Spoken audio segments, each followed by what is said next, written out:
अस्सलाम वालेकुम and welcome all students. ये मेरी रिवीजन सीरीज़ का चौथा क्वेश्चन है ऑन ब्रेक इवन। और ये जो है मैंने ख़ुद ने डेवलप किया था। बहुत थोड़ी सी चीज़ें हैं इसके अंदर, लेकिन इम्पॉर्टेंट चीज़ें हैं जो मैं चाहूँगा आपके साथ कुछ चीज़ें कैलकुलेशन के हवाले से कॉन्सेप्चुअली जो है वो आपके साथ शेयर कर लूँ। और सवालात तो खैर बहुत सारे हो सकते हैं, लेकिन इस वक्त आपके पास अपने दूसरे टॉपिक के लिए भी टाइम सेव करना है। तो लेट अस सी कि इस सवाल के बाद जो है वो एक आध में कोई सवाल देता हूँ या नहीं। लेकिन ये 4 सवाल को भी अगर आप रिवाइज़ कर लेंगे तो मैंने कोशिश की है कि इसमें एक रीज़नेबल आपका रिकैप ज़रूर हो जाए। तो लेट अस स्टार्ट। ये सवाल जो है यहाँ पे, अच्छा, जो स्टूडेंट्स टीएसए के हैं उनके लिए ये है कि ये सवाल मैंने आपको मॉक में भी दिया था। तो इसको मैं यहाँ पे, क्योंकि अच्छा सवाल है और कुछ स्टूडेंट से हुआ होगा, कुछ स्टूडेंट से नहीं हुआ होगा, तो इसलिए जो है मैंने इसको यहाँ पे प्रेजेंट किया है। क्योंकि आपने एक एग्ज़ाम सिनारियो में ये सवाल किया था, और अगर नहीं हुआ होगा तो आपको इस सवाल की इम्पोर्टेंस और भी ज़्यादा फील हो रही होगी। तो बिस्मिल्लाह करते हैं और पहले सवाल को थोड़ा सा हम रिव्यू कर लेते हैं। इस किस्म के अगर आपने सवाल देखे हों तो आई कैप के पिछले कई सारे एग्ज़ाम्स लेटेस्ट वो इसी पैटर्न पे बने हुए हैं।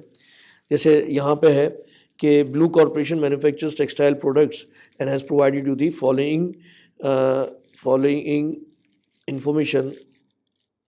Information working at a capacity. अच्छा, कंपनी जो है वो काम कर रही है at a capacity of 40,000 units और टोटल कैपेसिटी अवेलेबल है 6,000 यूनिट्स की।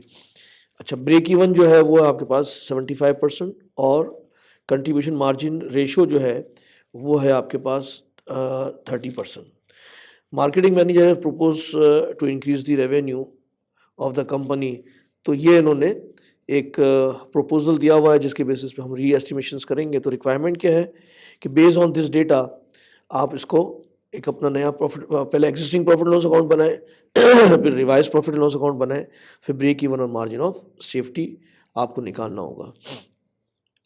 अच्छा, इसको शुरू करने से पहले मैं अपनी क्लास में तो कई दफ़ा बता चुका हूँ, एक दफ़ा दोबारा जो है आपको अगर याद होगा तो मैं अक्सर जो है एक ग्राफिकल प्रेजेंटेशन से आपको ये चीज़ें शो क्या करता हूँ, और वो क्या है उसको मैं आपको बताता हूँ।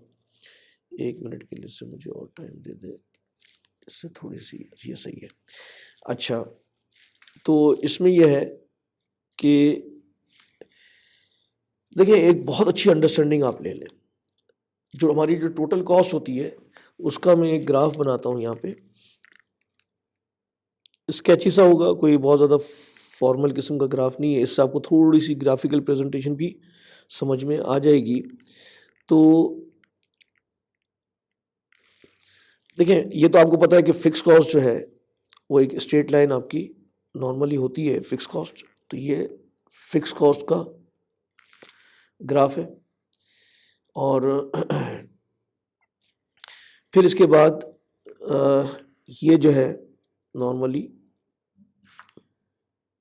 सेल्स को रिप्रेजेंट कर रहा होता है, टोटल सेल्स।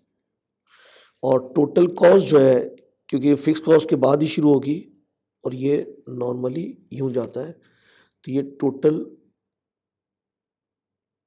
कॉस्ट को रिप्रेजेंट कर रहा है। इसके अंदर फिक्स और वेरिएबल दोनों है।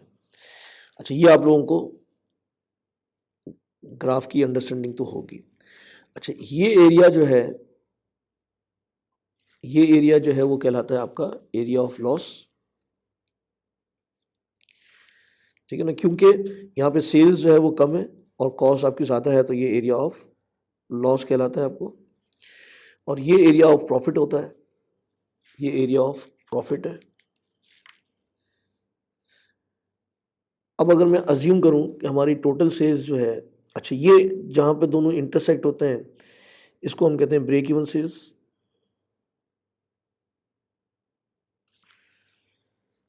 तो ये हमारी ब्रेक इवन सेल्स है जहाँ पे total cost is equal to your total sales, ये वाली सेल्स यहाँ पे। अच्छा, अगर मैं कहूँ आपसे कि ये हमारी एग्जिस्टिंग सेल्स है, ये हमारी टोटल एग्जिस्टिंग सेल्स है, ये अमाउंट। तो इसका मतलब है कि ये एरिया जो है हमारा एरिया ऑफ प्रॉफिट है। तो अब ज़रा समझने की कोशिश कीजिएगा कि ये एरिया जो है हमारा, इसको हम कहते हैं ब्रेक इवन सेल्स, और इसको हम कहते हैं जो टोटल सेल्स का और ब्रेक इवन सेल्स के दरमियान जो प्रॉफिट होता है उसको हम मार्जिन ऑफ सेफ्टी सेल्स कहते हैं। अच्छा, अब ज़रा तवज्जो के साथ देखिएगा, ब्रेक इवन सेल्स के ऊपर, मैं यहाँ लिख देता हूँ, ब्रेक इवन सेल्स के ऊपर जो भी आप कंट्रीब्यूशन कमाओगे इसको हम कहते हैं फिक्स कॉस्ट। क्योंकि देखें, आपके पास ब्रेक इवन सेल्स के ऊपर नो गेन नो लॉस होता है, तो जो भी कंट्रीब्यूशन होगा that is must be equal to fix cost. तो ब्रेक इवन सेल्स के ऊपर जो भी आप कंट्रीब्यूशन कमा रहे होगे that is equal to fix cost. और मार्जिन ऑफ सेफ्टी के ऊपर, मार्जिन ऑफ सेफ्टी सेल्स के ऊपर जो भी आप कंट्रीब्यूशन कमा रहे होगे that is equal to profit. तो मैं आपसे कहूँ कि what is the formula of profit, तो प्रॉफिट का फॉर्मूला क्या बना, तो देयरफॉर प्रॉफिट का फॉर्मूला बना margin of safety ratio into contribution margin ratio. इसको आपने जहन में ज़रूर रखना है। और अब जब मैं ये सवाल को अटेम्प्ट करूँगा तो आपके पास जहन में ये होना चाहिए कि ब्रेक इवन सेल्स के ऊपर जो भी कंट्रीब्यूशन होगा वो फिक्स कॉस्ट होगा, और जो मार्जिन ऑफ सेफ्टी के ऊपर जो भी कंट्रीब्यूशन होगा that is equal to profit. ठीक है, आइए सवाल को हम एक दफ़ा अब इसको अटेम्प्ट करते हैं। इसकी पहली रिक्वायरमेंट थी स्टेटमेंट ऑफ प्रॉफिट, तो हम यहाँ पे स्टेटमेंट ऑफ प्रॉफिट बना लेते हैं।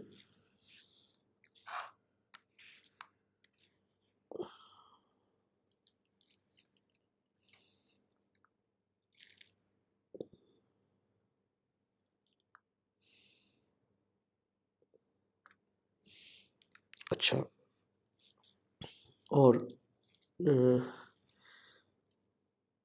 इसीलिए मैं नॉर्मली प्रेफरेंस मेरी ये होती है कि मैं इसकी ये सारी चीज़ें पहले से कर लूँ ताकि आपका टाइम सेव हो। लेकिन मैंने इस सवाल में पर्पसफुली जो है चीज़ें नहीं की ताकि आपको थोड़ा सा अंदाज़ा हो कि सवाल को कैसे हैंडल करना है।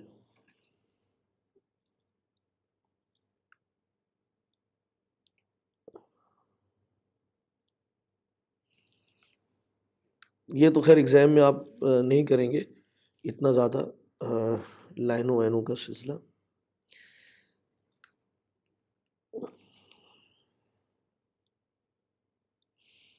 चलें,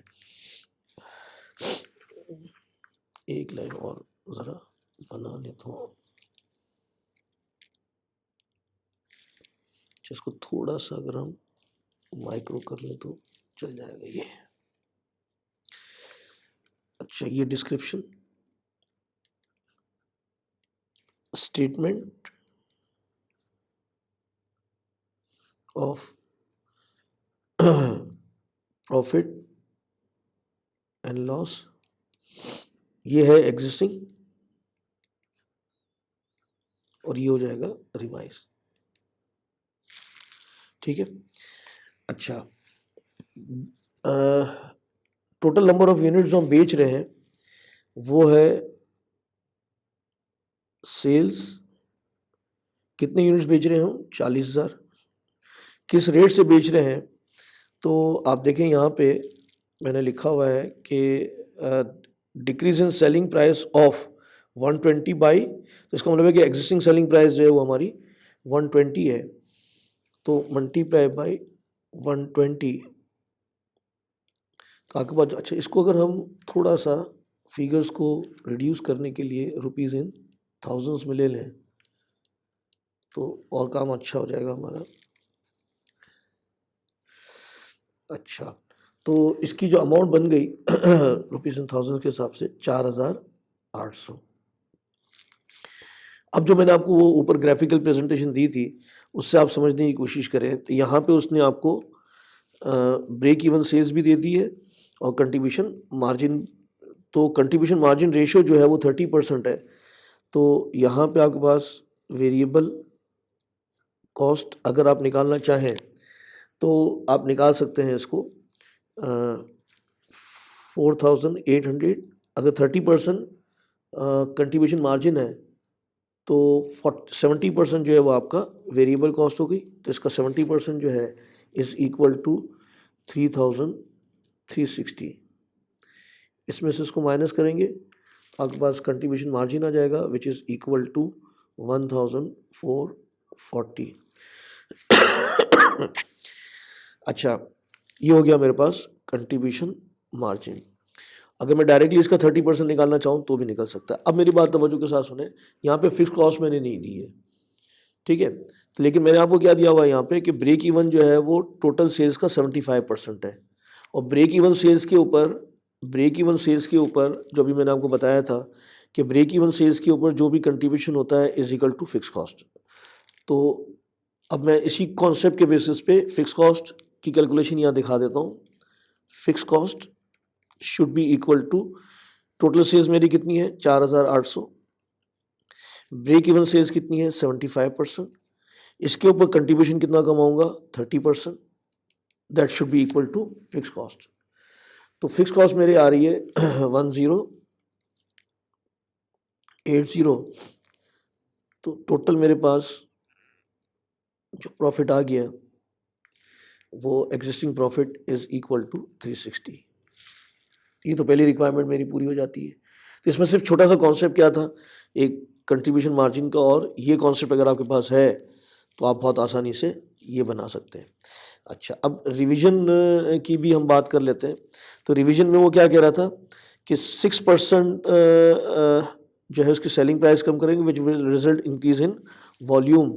तो रिवाइज सेल्स जो है वो हम निकाल लेते हैं 4800।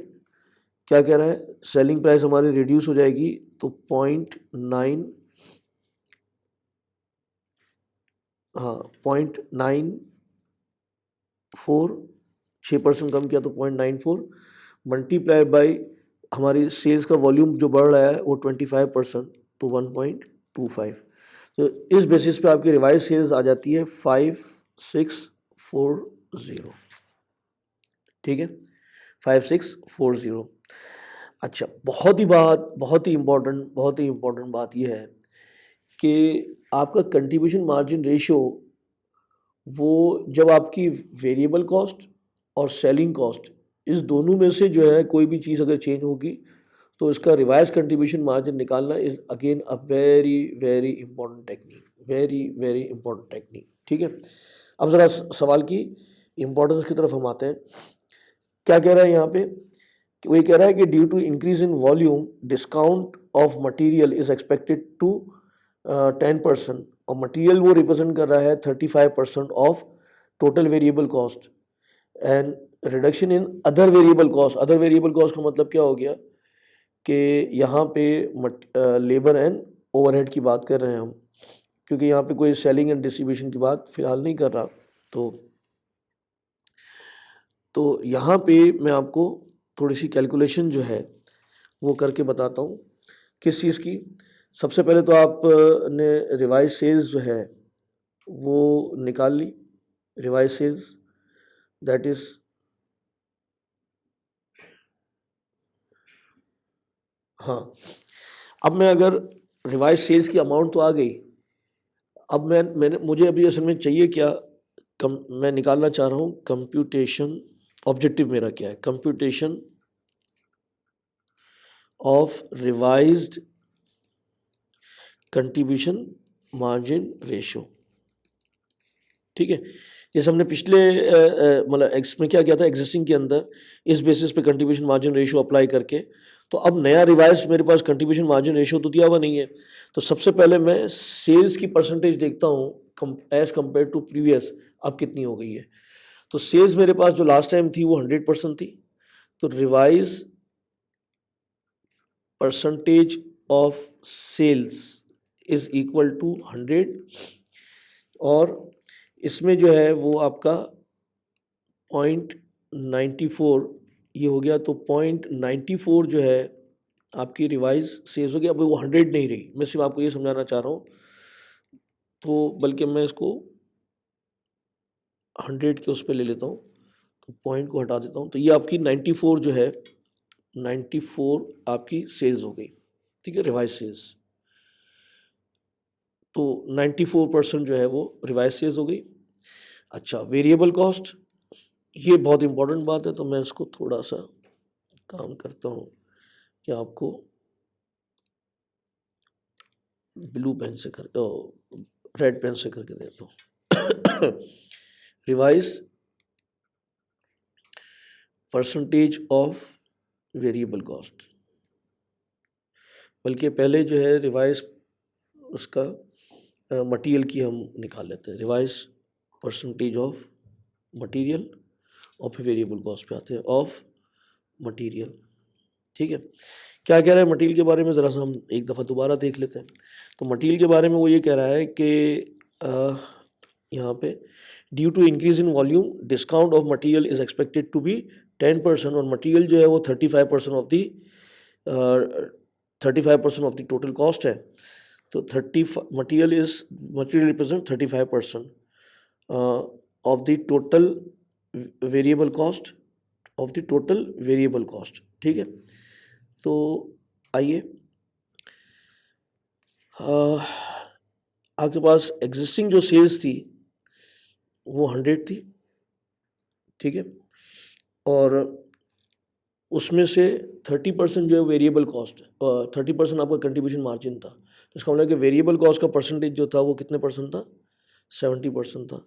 या आप कहें तो ये 70% को भी कैलकुलेट करके दिखा देता हूँ, ताकि स्टूडेंट्स को 100% आपकी टोटल सेल्स थी, 30% कंट्रीब्यूशन मार्जिन है, तो वेरिएबल कॉस्ट आपके पास आ रही है 70%। उसमें से क्या लिखा हुआ है, 35% जो है वो 35% जो है वो आपके पास क्या है, मटेरियल है, और अब जो नया मटेरियल होगा वो 10% आपकी वैल्यू कम हो जाएगी। तो इसका मतलब है कि 0.90 जो है वो आपके पास मटेरियल की, तो इसका रिवाइज परसेंटेज कितना आया, वो आया 22.05। ये किसकी आई थी, सेल्स की। ये जो है वो मटेरियल की रिवाइज कॉस्ट आ गई, और फिर उसके बाद रिवाइज परसेंटेज ऑफ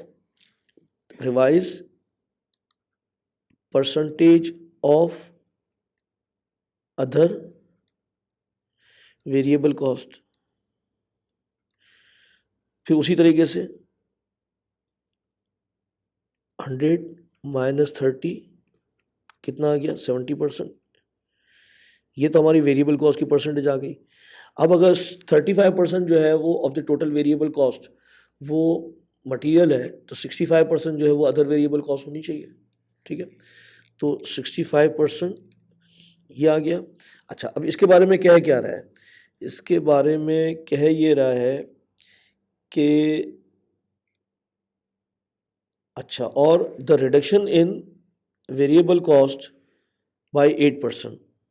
तो वेरिएबल कॉस्ट का जो रिडक्शन है वो 8% है। तो इसका 70% का 65% इंटू 8% का मतलब ये हो गया कि 0.92। तो आपके पास रिवाइज जो है वेरिएबल कॉस्ट आ गई की परसेंटेज आ गई 41.86। तो टोटल वेरिएबल कॉस्ट की परसेंटेज आपके पास बन गई रिवाइज 63.91। ये एरिया जो है नॉर्मली आपको कम मिलेगा, तो मैं अपने स्टूडेंट्स को अक्सर इस किस्म की, तो ये आपको कब करना पड़ेगा कि जब भी रिवाइज कंट्रीब्यूशन मार्जिन निकालने के लिए, जब भी सेल्स में या वेरिएबल के किसी एलिमेंट में कोई चेंज आएगा, तो आपको रिवाइज कंट्रीब्यूशन मार्जिन निकालने के लिए रिवाइज परसेंटेजेस कैलकुलेट करना पड़ता है। अच्छा, तो देयरफॉर रिवाइज्ड, तो ये सवाल की इंपॉर्टेंट बात थी। Therefore revised contribution margin will be, आइए 1 माइनस, ये मैंने पिछले वीडियोस के अंदर बताया था कि कंट्रीब्यूशन मार्जिन का फॉर्मूला जो है 1 माइनस वी वेरिएबल कॉस्ट। तो वेरिएबल कॉस्ट जो है मेरे पास in terms of revise percentage कह लें या, और सेल्स जो है डिवाइड बाय सेल्स तो इज इक्वल टू 94। अच्छा, इन दोनों को मैं डिवाइड करूंगा तो वेरिएबल की परसेंटेज आ जाएगी, 1 में से माइनस करूंगा तो ऑटोमेटिकली कंट्रीब्यूशन मार्जिन आ जाएगा विच इज इक्वल टू 32%। तो ये 32% जो है वो आपकी रिवाइज कंट्रीब्यूशन मार्जिन रेशियो आ गया। अब हम इसको अप्लाई कर लेते हैं। तो अब अगर आप चाहें तो 5640 मल्टीप्लाई बाई 32% जो भी हमने निकाला है, इसको अगर अप्लाई करते हैं तो ये आता है आपके पास 1805। और इन दोनों का डिफरेंस निकाल लें या फिर आप इसका 68% निकाल लेंगे तो भी आपके पास वेरिएबल कॉस्ट आ जाएगी। तो वेरिएबल कॉस्ट आपके पास आ रही है 3835।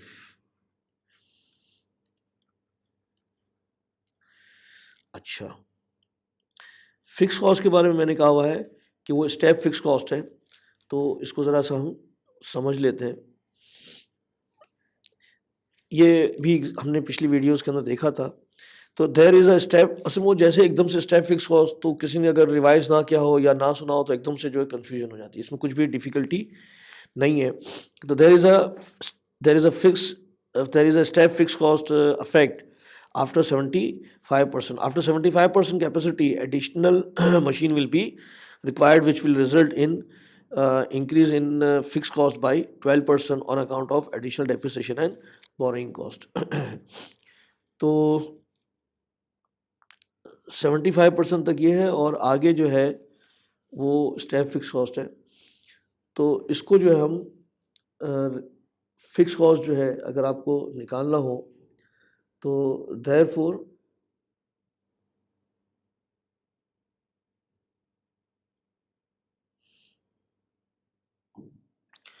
अच्छा, अभी जो हमारे पास फिक्स कॉस्ट जो दी हुई है वो है 1080, ठीक है। अच्छा, हमारे पास इस वक्त कैपेसिटी कितनी है?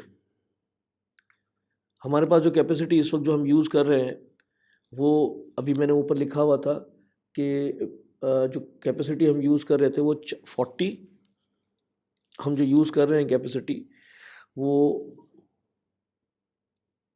थोड़ा सा वेरीफाई करा दूं आपको, 40,000 आउट ऑफ टोटल जो हमारे पास कैपेसिटी जो अवेलेबल है वो 60,000 की है। तो अगर मैं इसको देखूं तो ये मैं 67% जो है वो कैपेसिटी यूज़ कर रहा हूँ, ठीक है ना। तो अप टू 70%, 75% तक जो है मेरी फिक्स कॉस्ट जो है 1080 है। 75% से इसको इंक्रीज़ करूँगा तो ये प्रोपोर्शनेट नहीं होगी एकदम से। स्टेप फिक्स कॉस्ट हम इसी को कहते हैं कि आपकी तो कितनी बढ़ जाएगी वो, तो यहाँ पे लिखा हुआ है कि स्टेप फिक्स कॉस्ट का इम्पैक्ट आएगा 12%, ठीक है ना। तो ये 112% हो जाएगी। तो मैं जब इसका 1080 का 112% ले रहा हूँ तो ये मेरे पास रिवाइज फिक्स कॉस्ट आ गई 1210। तो इसमें से इसको मैं माइनस करूँ तो इसकी जो अमाउंट आ रही है वो 300 नहीं sorry 595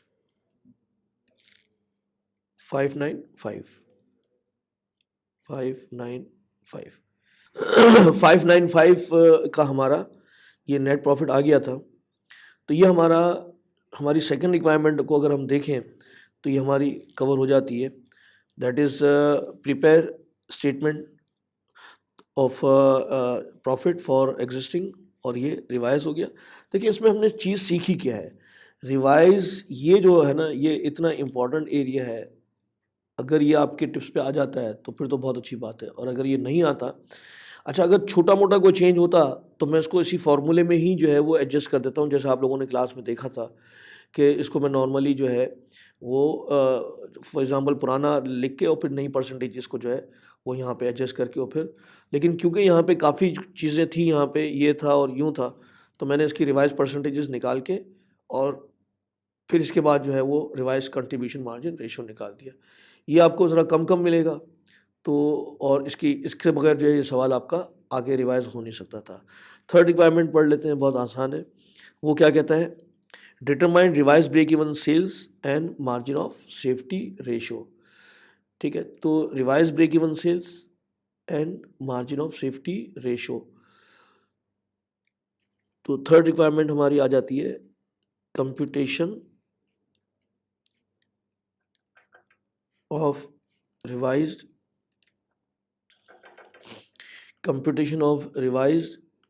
break even sales and margin of safety ratio. ठीक है, मार्जिन ऑफ सेफ्टी सेल्स अलग चीज़ है और मार्जिन ऑफ सेफ्टी रेशो जो है वो अलग चीज़ है।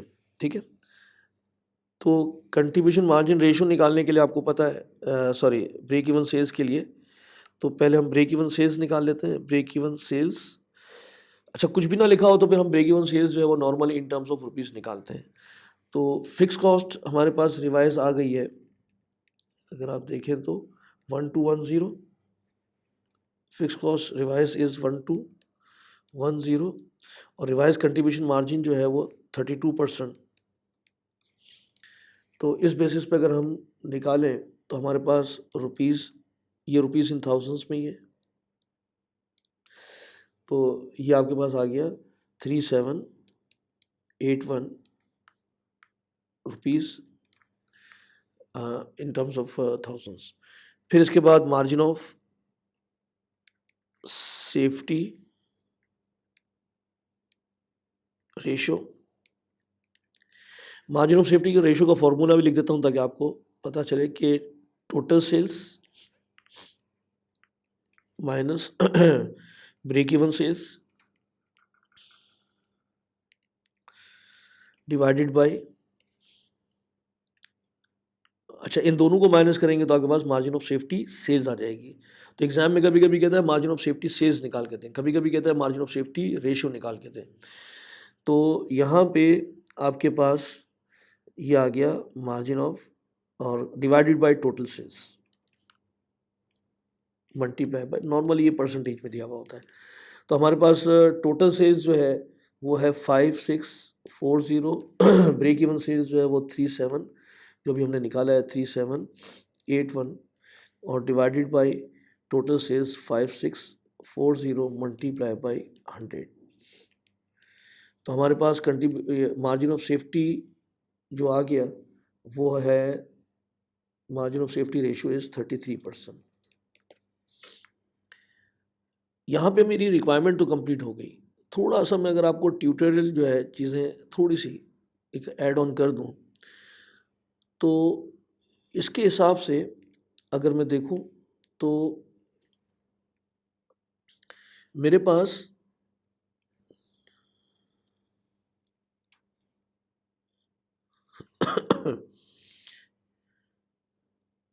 जो भी मैंने आपको ये बना के दिया था मैं दोबारा इसको बना रहा हूँ।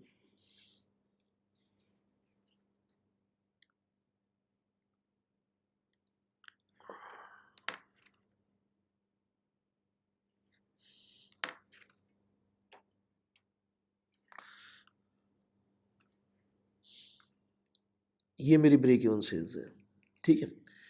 अच्छा, मैंने आपसे अभी कहा था कि ब्रेक इवन सेल्स के ऊपर जो भी हम कंट्रीब्यूशन कमाते हैं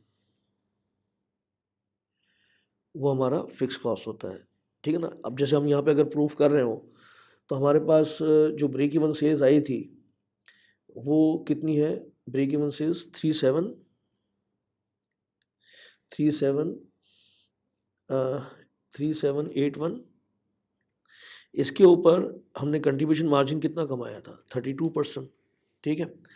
अब इसके ये जो अमाउंट आएगी that should be equal to 1210 जो हमारी कॉस्ट है। कैलकुलेट करके देख लेते हैं, ठीक है।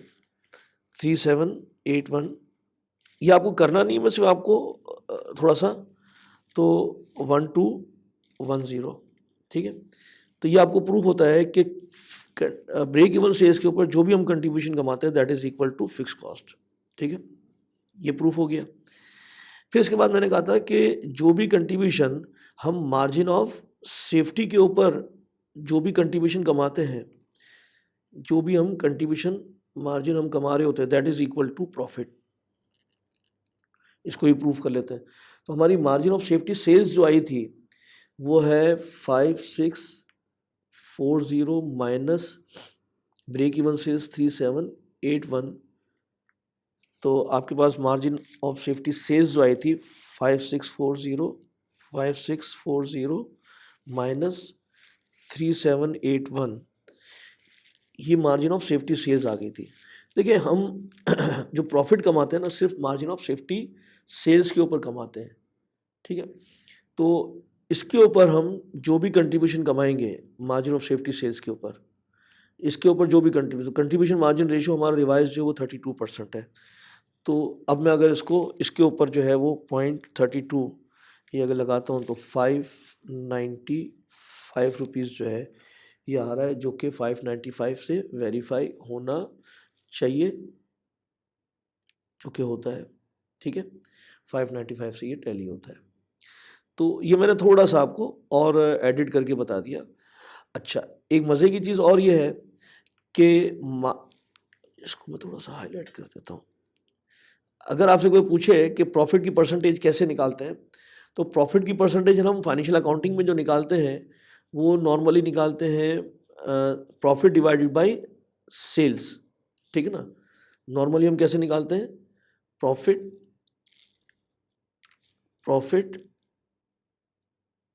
की परसेंट, अगर पी की परसेंटेज निकालनी हो तो प्रॉफिट है हमारे पास 595 डिवाइडेड बाय सेल्स की जो फिगर है हमारे पास टोटल वो है 5640 मल्टीप्लाई बाय 100 अगर कर दूं तो ये प्रॉफिट की परसेंटेज आ जाएगी 595 डिवाइडेड बाय 5640, तो ये प्रॉफिट की परसेंटेज आ गई 10.55 अगर मैं ले लूँ।